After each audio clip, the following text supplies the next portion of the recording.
محترم فضل عباس صاحب، محترم مظفر عباس صاحب، اسٹیج پر بیٹھے ہوئے تمام اراکین، دوست، بزرگ، السلام علیکم۔ بڑی صاحب، میں آپ کا بہت شکریہ ادا کرتا ہوں کہ آپ نے مجھے اس بابرکت محفل کے اندر ابتدائیے کے لیے بلایا اور جس طرح سے آپ نے تعارف کرایا۔ اگر آپ آج میرا تعارف MNA کی بجائے غلام محمد کے نام سے کراتے تو مجھے زیادہ خوشی ہوتی، کیونکہ اس دنیا کے بنانے کا مقصد اور اس دنیا میں انسان کو لانے کا مقصد انہی کی رضا حاصل کرنے ہی تھا۔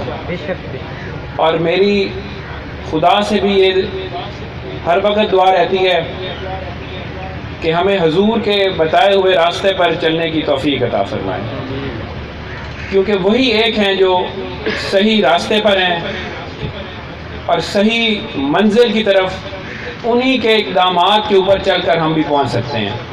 خدا کی رضا حاصل کرنی ہے تو پہلے نبی کی رضا حاصل کرنی پڑے گی۔ مجھے AC صاحب نے دعوت دی تو میرے میں تو جرأت نہیں ہے کہ اس طرح کی کسی محفل کو میں نہ کر سکوں۔ اس کی تمام مصروفیات چھوڑ کر یہاں آنا میرا فرض تھا۔ یہی کہوں گا کہ یہ ہماری خوش قسمتی ہے کہ ہم عید میلاد النبی منا رہے ہیں اور ان کی طرف سے ہمارا یہاں بلاوا تھا اس ثواب حاصل کرنے کا، تو ہم یہاں موجود ہیں۔ اور اللہ تعالیٰ سے دعا ہے کہ ہمیں نہ صرف نبی کا ذکر کرنے کی توفیق عطا فرمائے بلکہ ان کے راستے پر چلنے کی توفیق بھی عطا فرمائے، کیونکہ نبی سے اصل محبت انہی کے راستے پر چل کر کی جا سکتی ہے۔ خالی یاد کرنا مقصد نہیں ہونا چاہیے، ان کے راستے پر چلنا بھی ہماری زندگی کی ترجیحات میں شامل ہونا چاہیے۔